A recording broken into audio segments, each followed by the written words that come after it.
October is Menopause Awareness Month. One fun fact for women to learn this month is how the risk of sleep disorders increases during menopausal years. Look, Kristen, it's a fun fact. Not all hope is lost here. Our next guest is here to help women stay healthy and get good sleep despite your body self-sabotaging against itself.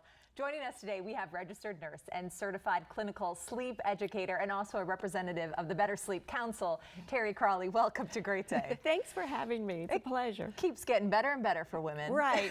Yeah. Menopause. Yes. Joys. Okay, there's some challenges, but they're not unsurmountable.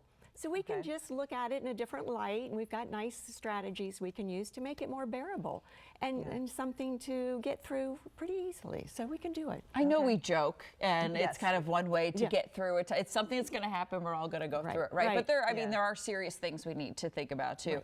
How does menopause affect a woman's sleep patterns? Okay, so we've got hot flash issue. Now, 75 to 85% of women do experience those at some point, and menopause can last anywhere from 3 years, maybe a little bit longer, but a lot of people have those. Some don't. Now, the problem is a lot of women have sleep problems associated with those hot flashes. So we have to look at ways to mitigate those. And some things we can do is when we have to pay more attention to our bedding, our sleep surface. A lot of times, you know, I think sleep takes a backseat to our health and wellness goals, but this is the time of life to put it in the front seat and to say this is a top priority. So let me start with the bedroom. How can I optimize it? And there are a lot of new technologies, new materials for sleep surfaces, new kinds of sheets, pillows, things that can really cool you off. You can hit a button when you feel a hot flash coming on. Is that how it works? I do have the pad underneath that puts at least the cooling pad. There's new technology. Always. Oh, or the sweat wicking sheets and whatnot. Absolutely. You're totally prepared. Oh, I'm ready. Right. No, what happens if you don't get the right amount of sleep so, when you're in menopause? Right, and that's another reason to put sleep first, because it affects so much more than I think the average person thinks. It affects our mood, our outlook, our job satisfaction, how we are in relationships.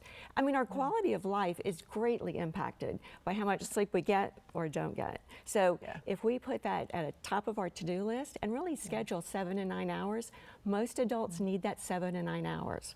Now, for women in menopause, it might change up a little bit. We might start getting tired earlier in the evening and sleep, wake up a little earlier. So some things change, but we also have to talk to our doctors. At every healthcare provider encounter, address your sleep. It's that important, and I tell people to look at sleep as a vital sign. It's that crucial. It's working. So like how your blood pressure's doing. This is how much are you sleeping. Absolutely. And track your sleep. You don't need an expensive sleep tracker. You can do a sleep diary, paper and pen, and just keep track. And if you have a problem, because the incidences of sleep apnea, restless legs, and insomnia go up at this age gap. During menopause, it increases. So we have to pay close attention and see a sleep specialist if you're having symptoms. And there are a lot of new techniques and wonderful things.